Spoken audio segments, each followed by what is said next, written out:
Sometimes we have one root written inside another root. So we have a root of a root. We could come up with a system of rules for this that's somehow analogous to the power of a power rule. But instead, since we already have the power of a power rule, we're going to rewrite these radicals in terms of rational exponents, apply the power of a power rule, and then go back to radical notation. So in this example, we're asked to rewrite each expression as a single simplified radical. And we're going to assume all variables represent positive real numbers, so we don't need to worry about domain, we don't need to worry about any absolute values or anything like that. In these examples where we have a root within a root, it's easiest if we work systematically. So I'm going to, one at a time, convert the roots to rational exponents. And I'm going to work from the outside in because I think that's the simplest way. So in this first example, our outer radical is a third root. Taking the third root is taking the 1/3 power. And in this first example, the 1/3 power is applied to just the square root of x. So I've rewritten the outer root as a rational exponent. And now I'm going to rewrite the inner root as well. So my outer root, I have the 1/3 power. Inside, I have the square root of x, so that's x to the 1/2. I have x to the 1/2 to the 1/3. Now I can apply the power of a power rule and say that that's going to be x to the power 1/2 times 1/3, which is x to the power 1/6. 1/2 times 1/3 is 1/6. And that can't be simplified at all because it's just a single power of a single variable.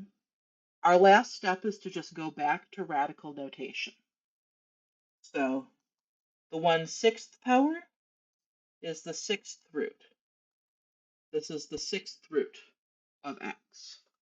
And we're done. 6th root of x cannot be simplified because x to the first power, 1 is less than 6. That's as simplified as it's going to get. Okay, next example, we have a square root outside. So we'll have the stuff inside to the 1/2 power. But then look what's inside. We have just an x, and then separate from that, we have a 5th root x squared. So inside that 1/2 power, we have an x, and then that's multiplied by an x to, numerator is 2, denominator is 5. So I have x times x to the 2/5. What should I do now?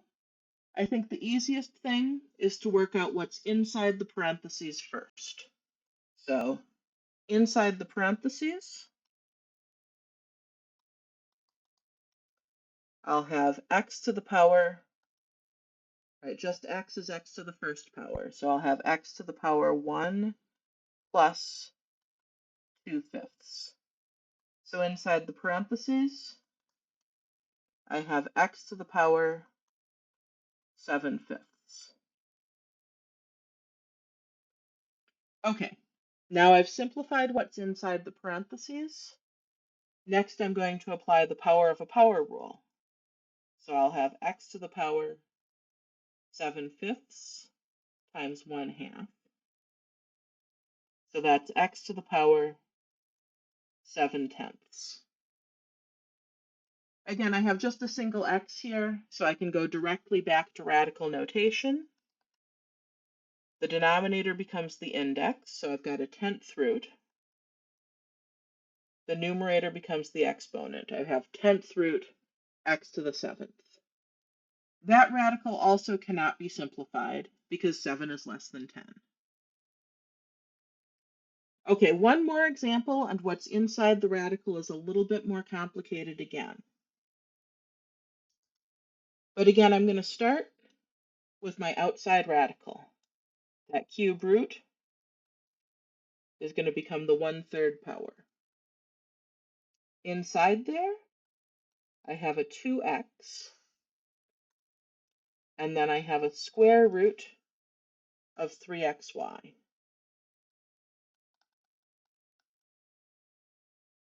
So what's that going to be?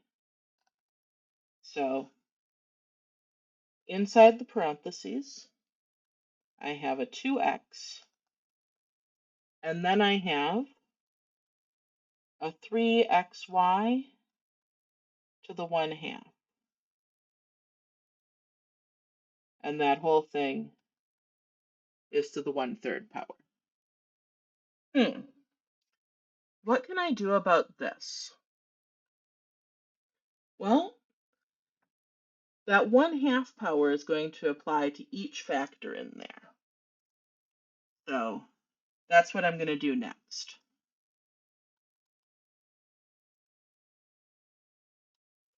So the 2x is just sitting there staring. I have 3 to the 1/2, x to the 1/2, y to the 1/2.